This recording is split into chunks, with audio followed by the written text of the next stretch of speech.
Hey everyone, in this video we're going to be taking a look at the final exam study guide and walking through the work problems, etc. On this first tab though, I have the study guide listed out and then 14 concepts to be sure that you know. This will help guide your studying to answer some of the multiple choice questions. Some of the work problems we do will inform you as well, so understanding where things go on the bank reconciliation, for example. There are a few multiple choice questions that will ask you about those kind of topics, but you should be able to gain that information from our practice problems that we'll work on with bank recs. One of the things here too, the accounting cycle is one of my concepts to study, and so I included a little diagram of the accounting cycle here. So just be sure you kind of know the concepts of each of the steps. You don't need to spend hours and hours and hours studying the accounting cycle per se, but just understand what a trial balance is, adjusting entries. Why do we need to do these processes? Why do we need to do adjusting entries? The financial statements, closing entries, why are closing entries required, etc. Okay, with that said, let's jump over to our work problems and work through these together. So the first tab here is a bank reconciliation problem. And as per usual, to start our bank reconciliation, we are going to want to identify the balance per the bank statement. So it tells us right here it's $13,500. And then we also want to identify our balance per our books or the general ledger. And that here tells us $14,450. Okay, so we've got the differences noted here. One thing I'm going to do is just put in a summation amount here so that we can get our amounts. And we'll say adjusted balance per bank, and then adjusted balance per book here on the other side. And we're going to input our reconciling items to each on each side here, and our goal will be to have the same reconciled balance here, adjusted balance at the end. Maybe that's a better title. Actually, I'm going to change it to say reconciled. I like so typically it is noted as adjusted balance, but I actually like reconciled balance per book per bank better, because that really is what we're doing, is reconciling these amounts. So okay, let's take a look here. That was the first two, was just putting our totals in. Then step number 3 says that we received a check from a customer for $950, but it has not yet been deposited. So that's essentially the idea of deposits in transit. We've received the money, but it has not yet flowed into our bank account. So it's reflected in the books, but not yet in the bank statement. So we need to add that to our balance per banks to get a reconciling amount. And now you can see they actually reconcile at this immediate point, but we have some more reconciling items to take care of. So be cautious that just because it reconciles does not mean that you're finished necessarily. You have to account for all of the reconciling items. So here we go into item 4, says the bank statement shows a charge of $110 for bank service fees. And so that's going to be a reduction to our balance per books of $110. And number 5 now says a customer transferred $800 directly into the company's bank account to pay their account. So that will be an electronic funds transfer, or an EFT is the abbreviation there. I will say EFT, we'll say deposit. And so that will be an increase to our balance per books. The bank already has the money, it got deposited directly, so that is already included there, but we haven't noted that into our accounting records yet. So now we have with our deposit amount noted there. Okay, number 6 says we recorded check number 94 to pay for supplies in the journal, but we accidentally recorded the entry as 480 instead of 840. So the bank balance has it correct at 840, but we need to reduce our book balance because we only credited cash for 480 instead of 840. So we're going to say GL correction check number 94, and we'll just basically take the difference between, so we'll take 480 minus 840. So we need to bring our cash balance down $360 more to reflect what actually was processed through the bank. Okay, the bank statement showed an NSF, so a non-sufficient funds check from a customer for $830. So NSF check, and that is going to be a reduction. We thought it was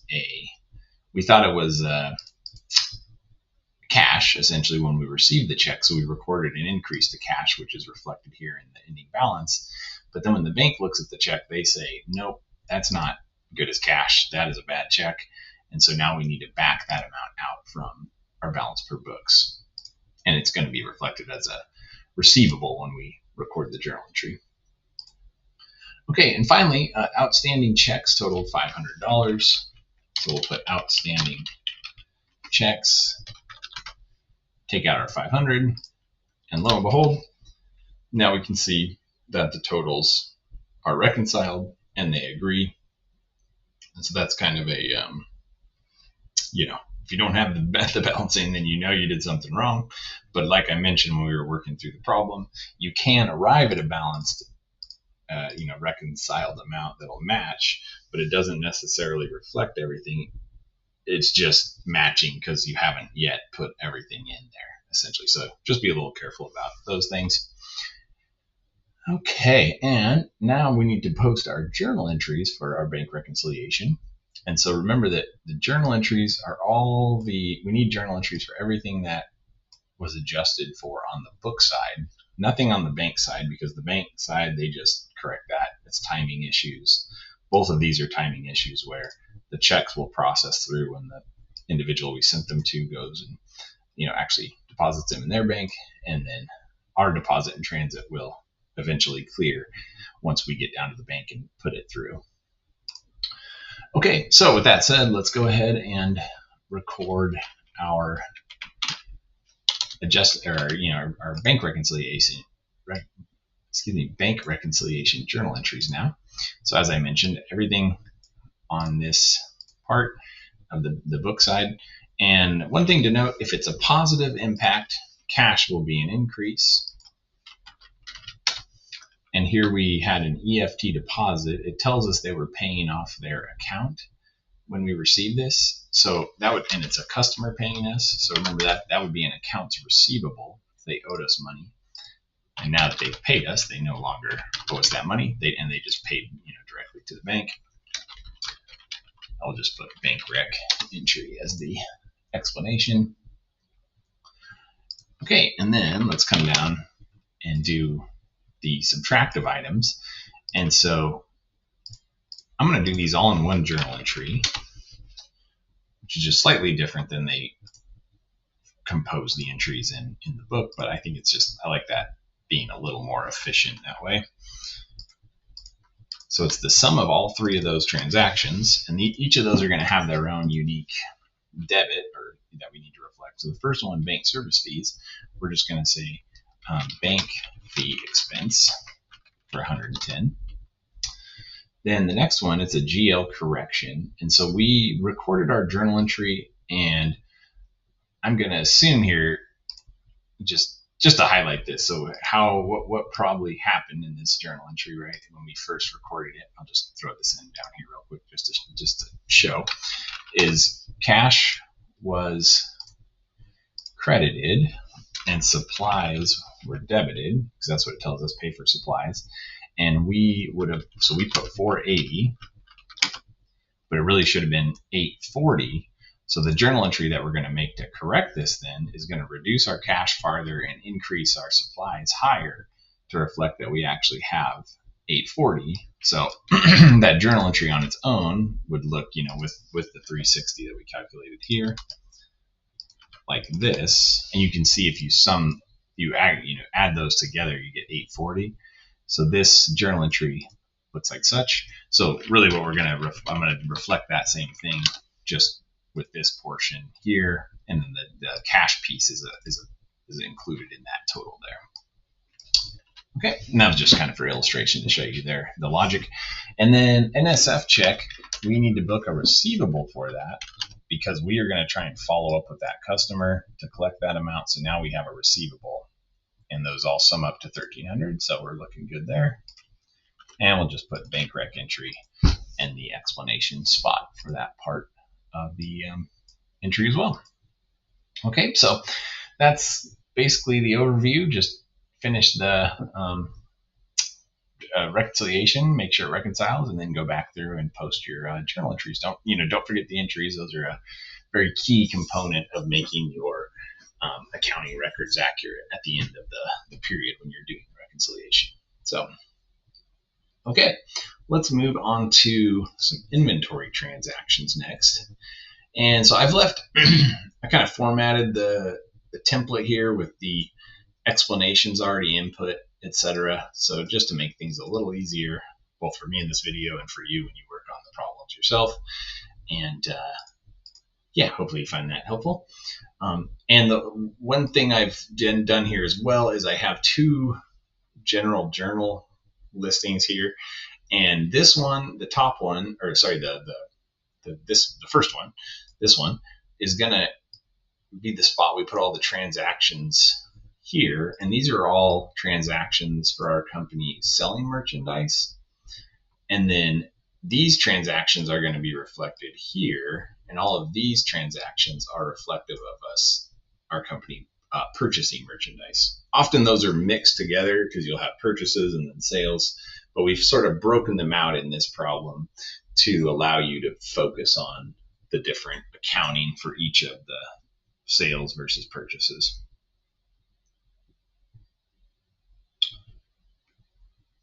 Okay, so with that said, let's take a look here then. And so on the 14th, again, we're going to start here, and we're going to start with this journals here. We sold merchandise on account to Elements Corporation for $10,000 with terms of 210 net 30. Or in other words, we will give them a 10% discount if they pay us within 10 days. They have to pay us within 30 days. And our cost of goods sold was $9,500 for the inventory that we sold. So we have AR, we have revenue. That's going to be our earnings portion. Well, not 100,000, but 10,000. And then the portion of us recording the cost of the inventory, us selling it, then we're going to have cost of goods sold and inventory just as a reduction, 9,500. It tells us in the problem. So as you can see, not a lot of profit being earned on this sale, and that happens sometimes. That this kind of just is reflective of the fact that we do need to account for the cost of goods sold, and we need to be careful about how we're pricing our products essentially to make sure that we are getting enough profit to remain sustainable from a business perspective, right? So if we're not making enough money, then we're going to have a loss essentially. So, but that's kind of outside of the just highlighting that for you all. Yeah, let's move on to the next part. So now it tells us that we also paid $100, so further eating into our earnings. We paid $100 to ship the goods to Elements Corp. So one really key thing to note, is that when we are a seller, and we're just saying it just says paid, so cash, so we're assuming cash payment. When we are recording delivery or freight shipping related expenses and we are the seller, then we're going to record that as an expense. However, as you'll see in a moment when we look at the purchases journal entries, when we pay for shipping, that cost that we incur for the shipping just becomes part of the cost of that inventory, which later gets expensed when we sell it. So it doesn't go to the income statement until it's sold when we're talking about inbound shipping, but outbound shipping just gets recorded as an expense when we pay it. Okay, on the 16th, Elements Corp returned $400, which was the sales price of merchandise, so a portion of this this merchandise, and the cost was $210. And so in this transaction, we're essentially saying that we're getting the inventory back, and we're going to be able to sell it again in the future, etc. So one thing to note, basically, and there'll be a slight adjustment to this, but we essentially are going to be reversing this sales entry that we recorded above, right? So now instead of a debit AR credit revenue, we're going to credit revenue, and instead of cost of goods sold as a debit, now we're crediting it. Inventory was a credit, now it's a debit. And so the one difference, though, that we need to account for is we don't directly debit this revenue to reduce it. We instead use this contra revenue account called sales returns and allowances. And by using this contra account, it allows us to separate out the returns and see them on the face of the income statement and have it in our accounting very separated from revenue, so that we could track revenue and sales returns and allowances in two different buckets and easily do analysis, to see what percentage of our total sales did get returned, etc. So that's why we use this contra account. But in essence, we're essentially reversing this entire entry is really the effect that it has, which makes sense because they're just undoing a portion of that purchase that they originally made. And so $400 then is the reduction in AR, and it will reduce revenue through this contra revenue account. Here you see revenue is a credit, the contra revenue is a debit, so that will reduce the $10,000. And then the inventory that came back had a value of $210, so that's coming back as inventory, so assets up, and then reducing our cost of goods sold expense. Okay, on the 17th, now we receive payment for all this activity from this sale. And so one thing when we receive payments or make payments, we need to assess whether there is an applicable discount that is going to have to be accounted for. And in this instance, we can look back and say, okay, there was the terms of 210 net 30 means we are offering a 2% discount if paid within 10 days. And they paid us on the 17th. The purchase was made on the 14th. So as long as they paid us by the 24th, which would be 10 days later, then that's going to be offered. They're going to have a discount offered essentially. And in this instance, it is the 17th, so not so well within that 10-day time period. So with all that said, we are giving them the discount. So the amount of cash that we're going to receive will be less than what it would be if there was no discount, right? And so the first thing I think the way I like to go about these problems is get rid of your full amount of AR that's currently outstanding. So it was originally $10,000, but then they returned $400 of merchandise.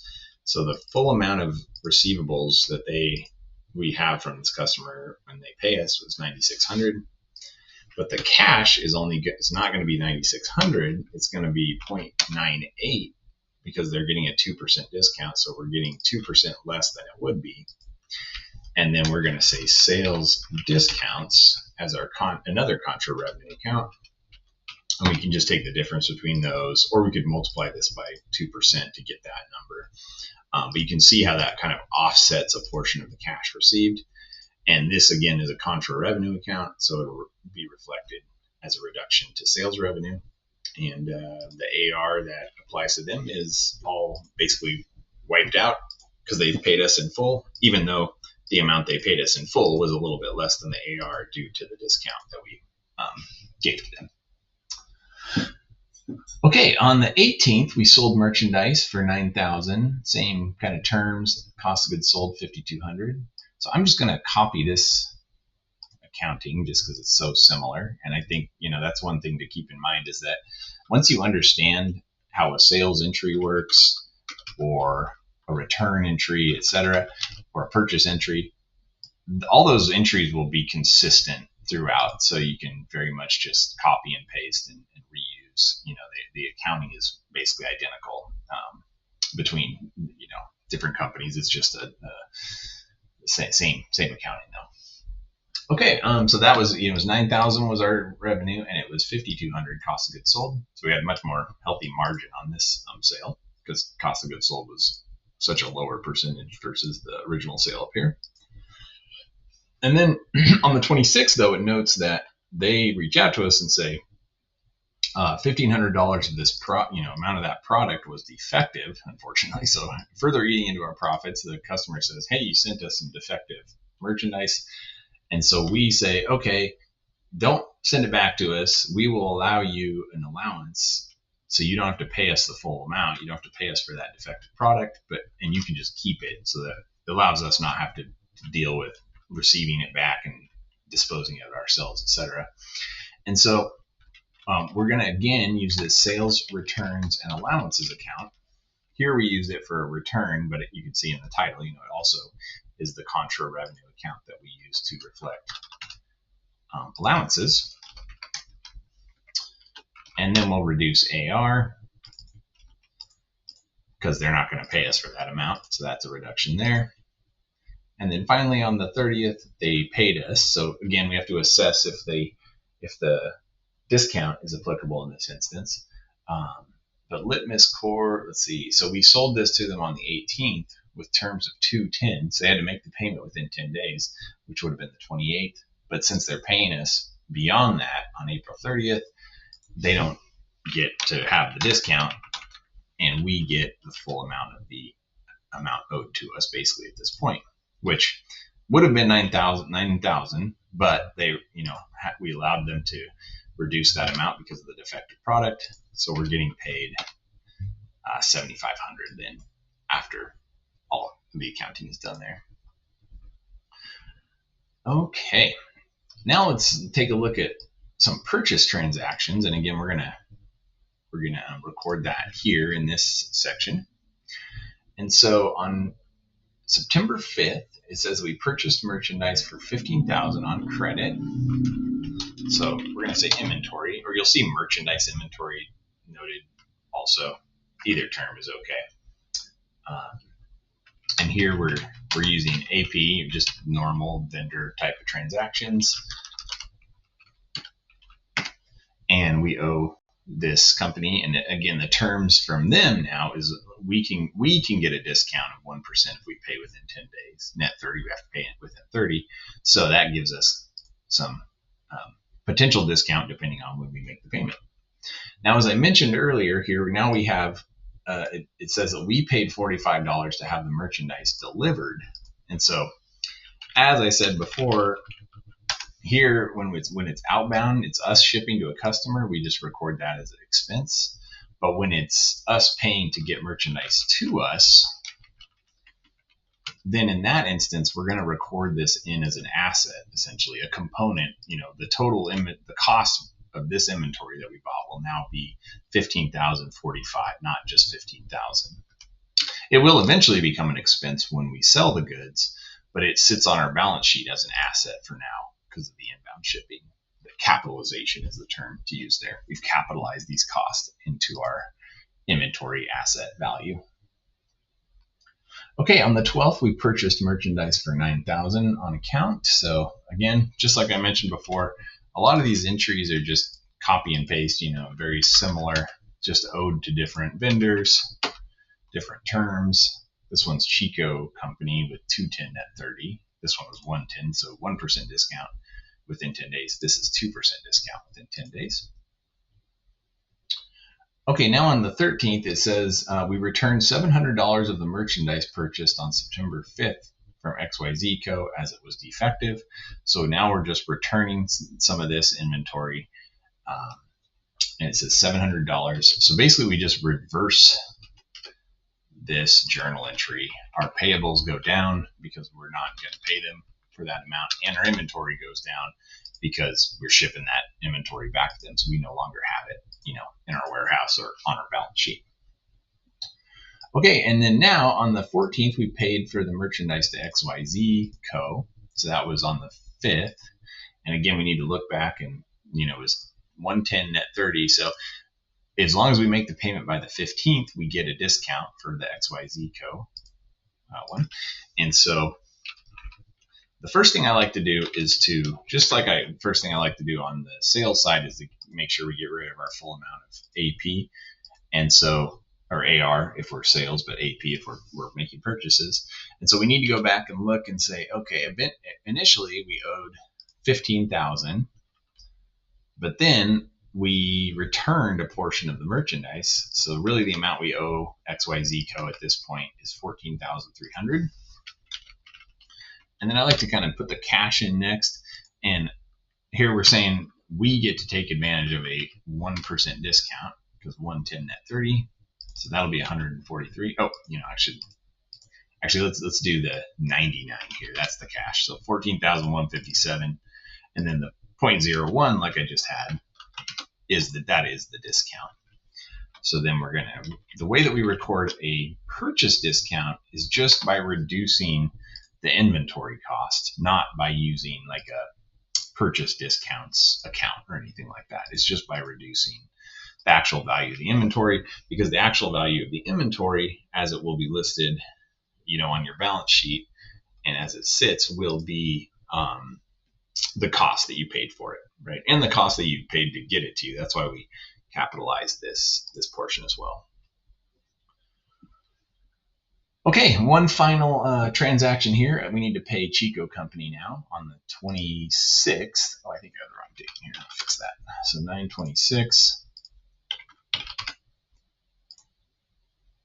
Correction there.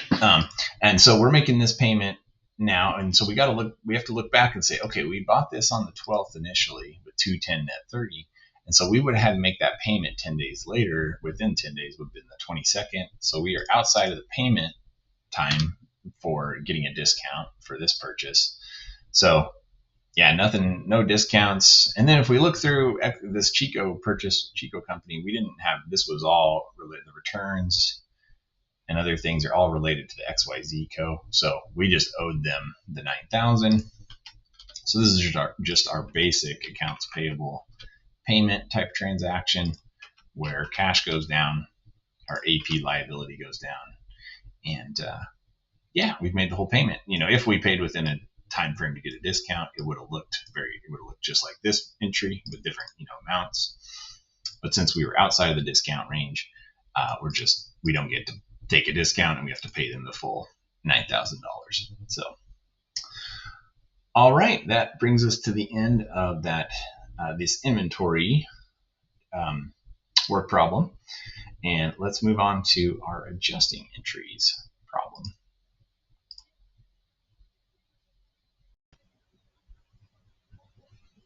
Okay, so on our adjusting entries tab here, we've got an unadjusted trial balance noted for this business, and number of different accounts listed here. We can see our debits and credits are equal, and then we've got this information that's going to help us understand what adjustments need to be made. Okay, so remember that in the adjusting entries, sometimes you will have to calculate things like interest expense, depreciation expense. You would need to calculate all these amounts, but in this problem, which I'll give you a little hint, is very similar to what you'll see on the exam. It provides you with most of this information, so we don't worry about knowing how to specifically calculate the interest expense per se, or the depreciation expense in this instance, or wages payable, etc. Most of what's provided here is just provided. We will need to do a little analysis on the prepaid insurance, which I've included this little table for, but in general, we don't need to worry too much about actual calculations. I wouldn't forget them, because if you go on to take accounting 2 or do more work, it's very important that you need to know how to do the calculation of interest expense and depreciation expense and all that. So not that it's not important or that it's not worth remembering, but just know that for this problem on the final exam, we do give you most of these amounts. Okay, so the first one tells us we accrued $200 on the bank loan. So that's going to be interest expense for our debit and interest payable, because we didn't pay that amount yet, we just accrued it. So the effect of that is to put the interest in the month of May like it should be, even though we haven't made the payment yet, right? And so we have a payable now, reflects that we need to make that payment in the future at some point. Okay, so here, as I mentioned, the balance of the prepaid insurance is for the remaining 4 months of the insurance policy. So $1,600 is that amount, And it tells us that that is reflective of 4 months. So if we just take the 1,600 divided by 4, it tells us that each month the insurance expense cost is $400. And so we're going to record insurance expense because we have not yet recorded the amount for May. So May is one of these 4 months. So really we just have June, July, August left. And so we need to reduce our prepaid insurance account by 400 and record the expense accordingly. And after we do this entry, then the prepaid insurance balance will be 1,200, and that'll reflect 3 months essentially, right? So it'll make sense because there's 3 additional months after May. Okay, then it tells us that we completed $2,000 of work that was previously unearned. So unearned revenue, remember, is a liability. And since it was 5,000 to start, so we've earned a portion of that, 2,000. So we're going to reduce that, 5,000, and this now it's going to be 3,000. And we're going to record, basically turning that unearned revenue now into actual revenue that's going to go on the income statement, as opposed to being a liability on the balance sheet. We'll still have some. We'll have $3,000 of unearned revenue that will be assumed to be earned, in a future period, basically. Okay, it tells us 1 month of depreciation expense is $116. And then remember that we use our accumulated depreciation contra asset account, I should say. So a little bit of a unique account and one you should remember there. And then it notes that we provided some services that are going to be received in June. So we're going to just use our AR account for that and record service revenue. So nothing too different there, to delineate between regular journal entries or adjusting entries, because this could very well just be a run-of-the-mill entry that happens throughout the month. Really, when we're talking about adjusting entries, usually they're entries that we produce as the result of analyzing our accounts at the end of the month. And so in this instance, AR and service revenue, this type of transaction could either be an adjusting entry or just a standard entry during the month. And in this instance, maybe this was us at the end of the month looking at our some records or information about work that we performed that hadn't yet been captured. And so we said, oh, okay, wait, we need to adjust our AR account to reflect that additional revenue. So sometimes you have these types of transactions that could either fall in either category of just a standard journal entry or an adjusting journal entry like this one. Okay, and then finally, it says that we incurred salaries at month end for $525. That will be paid in June.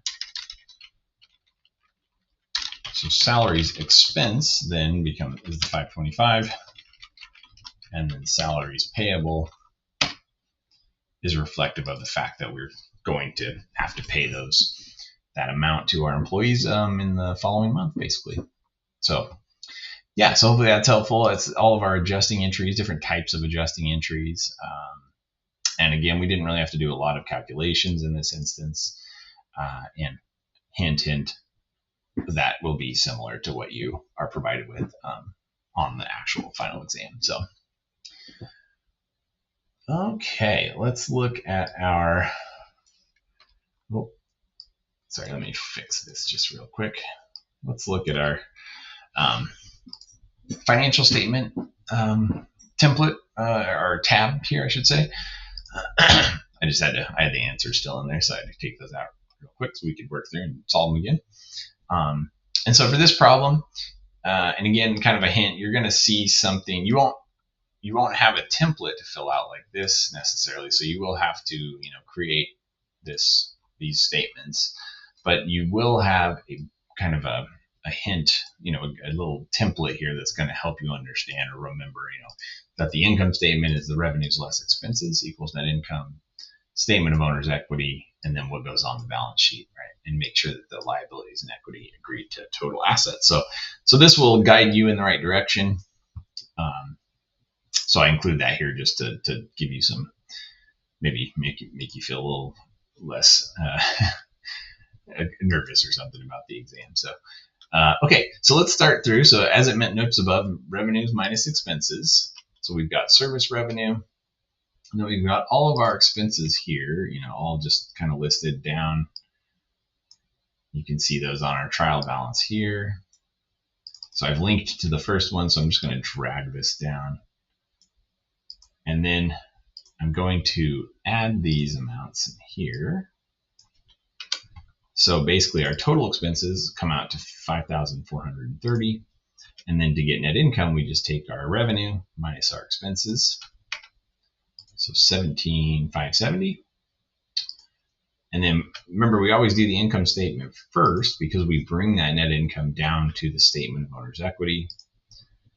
Our capital or equity here will be beginning balance. So that's the amount that's on the trial balance. Then we add in net income. We subtract withdrawals. So we have that coming out. And we'll add that all together to get an ending capital balance. Owner's equity is now $23,050. And we can just bring this down into our total owner's equity here. And this is why we prepared the balance sheet last, because we need to get this amount to bring it down to our total here. Actually, and that's more the owner's equity is kind of the header. The specific capital for this owner is right here. So we'll include that as that line item there. And then we'll add in, so I'm going to go up here and I'm just going to do linking. So this is the cash balance, and then we use the AR prepaid equipment. It's all the way down, prepaid insurance. So I'm just going to drag that down so that we get all of our asset balances there. Add those together. And then I'm going to go up and do the same for the liabilities. So we're starting with accounts payable, and we're going to go down to the notes payable. Okay, and then we're going to do kind of the same thing we did for the assets. We're just going to sum up all these liabilities. And then the final step here is just adding our liabilities and owner's equity. So we get $37,650. And then I've got this little check figure here that just subtracts the assets minus liabilities and equity, which is the accounting equation, right?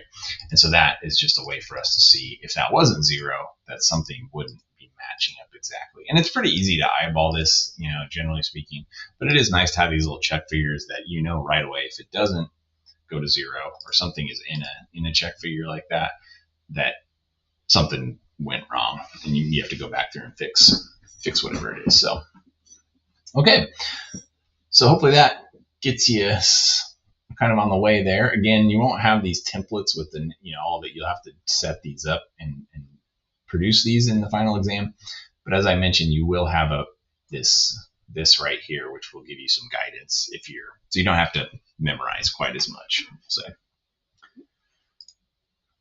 okay, the last tab we'll work through, and let me see. Whoops, I keep including my answers in here as I was creating these. But now let's work through them together. Okay, so the one thing I like in this problem I had, and this is one of our workbook exercises, but I think it's a good problem just to highlight some of the concepts with payroll that we need to remember for the final exam. So remember that we're going to be basically recording 3 different types of payables. We've got the payables that relate to the salaries payable, the amount we're going to have to cut checks to our employees. The employees' payroll taxes and withholdings payable, which is the amount that we keep out of their paychecks and we have to remit to government organ, IRS, or if they withhold 401k withholdings, things of that nature. And then that's the second, is the employees' payroll and other payroll withholdings, essentially. And then the last, third payable is our expense and the amount that we owe just for the sake of having employees. When we pay payroll, we have to pay certain taxes extra above and beyond what we pay the employees, essentially. So the first thing, let's fill out this little table here, because some of these amounts and the things they talk about. So a second thing to know is that some are only paid by the employer, some are only paid by the employee. and some are paid by both. So when we're talking about gross pay, that's going to be employee only. So that's just us paying them essentially. And actually, let me make, how did I, yeah. So this is on, the way that I noted these was this goes in the journal entry for the employee expense, and then anything in the employer column would be down here in the employer payroll tax expense side. Okay, so the federal income tax and the state income tax are related to withholdings for the employee. So that second category I was talking about. And then FICA taxes, which are Social Security and Medicare, are both both have to be paid by the employee and by the employer. So they each pay the same amount. So one half each, essentially. So the total amount due between the employer and the employee for FICA taxes is $6,426. It just tells us the employee portion here, and we have to understand that you have to record that same amount for the employer side. Okay, and the final thing to know is that FUTA and SUTA, which are unemployment taxes, are only paid by the employer, not the employee, so that will go on the employer side. Okay, now let's come over and fill our journal entries out. So we have salaries and wages expense. You could just say wage expense or salaries expense, but we'll just go with that. And so the total amount that we as the business are paying the employees is $42,000. And now the withholdings that they're going to have are, we have the federal income tax payable, we have state income tax payable. And remember, we're actually paying the employee $42,000, but we're only going to give them less money than that because we are going to have to keep some of their withholdings and remit those on their behalf. So FICA payable. And so those amounts are just what we noted basically here. So we have federal income tax, state income tax, and FICA. And then the final thing will be salaries. I'll just copy this and I'm just going to change the expense to payable because this is the actual amount of cash that we're going to pay the employees. And it's just the full amount that we owe them minus the amounts that we're going to keep to send to these organizations on their behalf, basically. So when they get paid, the full amount of cash that's going to go out to the employees will be $32,907. And then finally, there's our portion of payroll tax expense.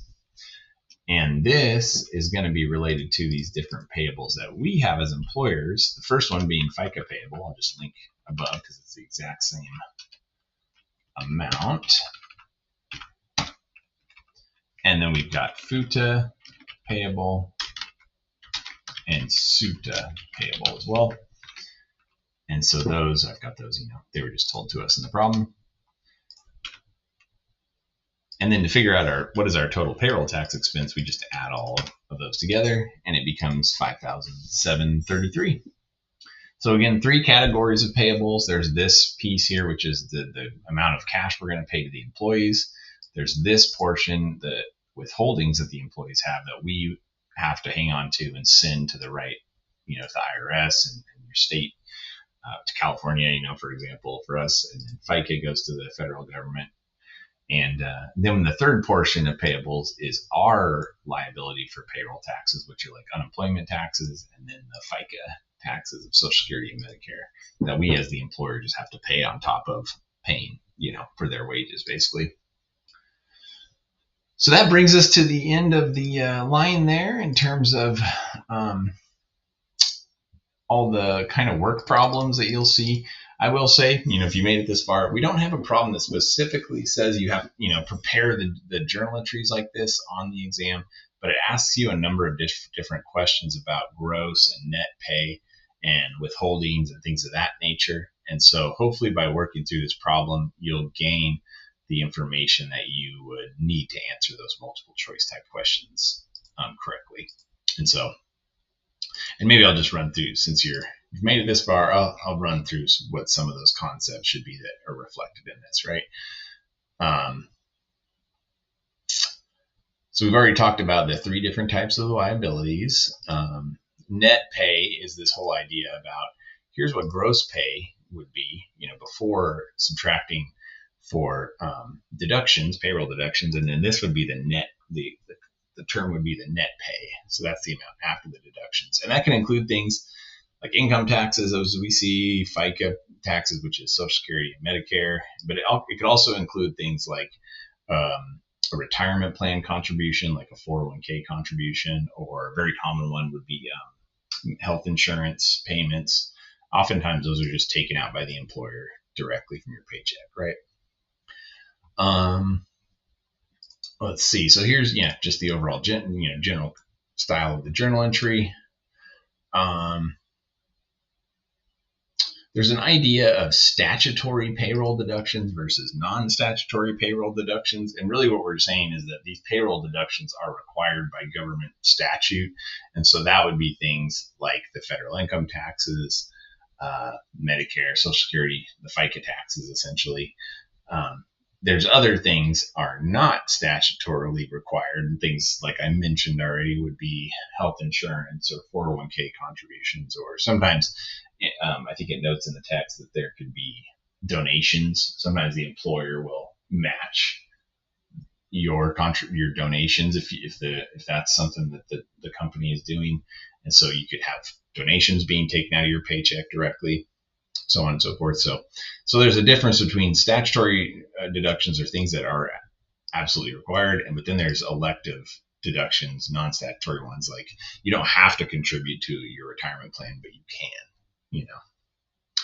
And again, net pay would just be like this amount, the amount after you take into account all of the deductions. Gross pay is the amount before. And hopefully that helps. Like I said, there's no problem specifically on the exam where you have to produce these entire journal entries or do any calculations with percentages for FICA and all those kind of things. But you will have multiple choice questions that ask conceptually to answer correctly about payroll concepts. So this is helpful, I think, for that. All right, with that said, that brings us to the end. So thanks for following along. Good luck studying, and good luck on the final exam. I'll see you all in class. All right, thanks, everybody.